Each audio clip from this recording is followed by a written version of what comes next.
So today we got a question from Matthew, and I don't believe Matthew trains yet, but he sent me a message and he was asking about whether or not size and strength matters in jiu-jitsu.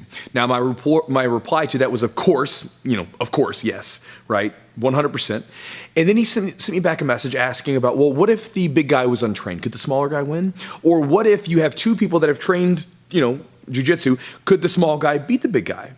And again, my reply to both of those was yes, the smaller guy can win, especially against the untrained person.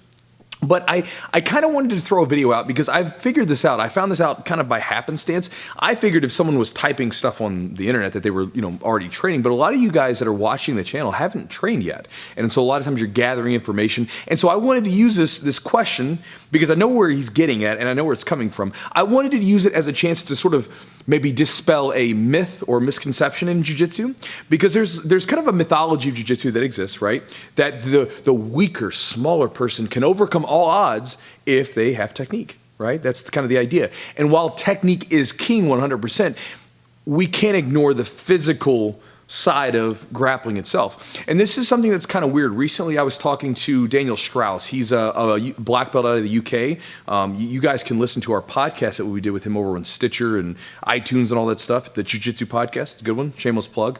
But him and I were talking on the podcast with Eugene, and we were talking about the idea that, typically speaking, grappling arts, right, and strength are interwoven with each other, right? To be a grappler is at the same time to be strong, right? They kind of go together hand in hand. For instance, Strauss was talking about catch wrestling and how catch wrestling has really strong roots with strongman, right? And so, again, it was kind of understood. If you want to be a good wrestler, if you want to be a good grappler in all these different arts, you need to be strong too. Your physical vehicle needs to be, in tip-top shape.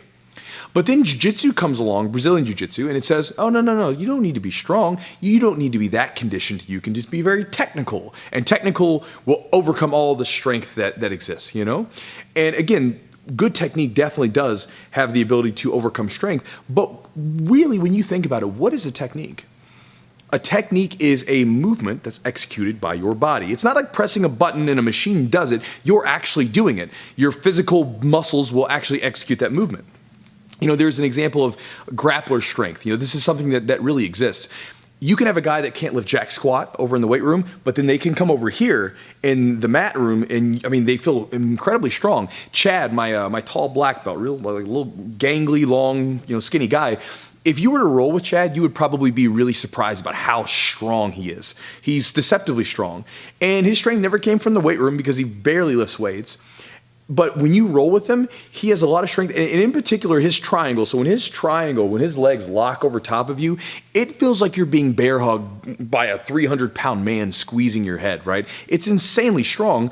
And again, it's not like he's big and bulky or anything like that. It's not like he was doing triangles to barbells or some weird exercise. It's simply from the fact that he was drilling his triangles all the time. And when he was rolling, he's using the triangle all the time. And what happens is, if you understand how strength works, a big component of strength is not the size of the muscle, right? It's the ability, the contractile force. So the ability for the muscle fibers, basically the ability for your body to go, hey, we need all these muscles to get together to make this particular movement happen, right? So for instance, power lifters. They will, of course they lift heavy, but they don't always lift heavy. There's a lot of work done at lighter weights to get the body to recruit the muscle fibers faster. And again, so that we can take all the possible muscle fibers that we have in our body to execute that movement. And so as you do a movement in jiu-jitsu more and more and more, not only does the movement become more efficient where you waste less energy to do it, it becomes easier to do. It's simply muscle memory, right? Just fires off. But you become stronger at that movement because all the muscle fibers in your body are sort of under the idea that they know what they're supposed to be doing. And so there's a strength element to technique. And so kind of just to get back at it, this whole idea of strength doesn't matter, and it's weird because in jiu-jitsu, you can tell someone in a very derogatory way, oh, you only beat me because you're strong. But you can't say that about flexibility, cardio, technique, anything else. You can't say that in anything else. But about strength, you can say it.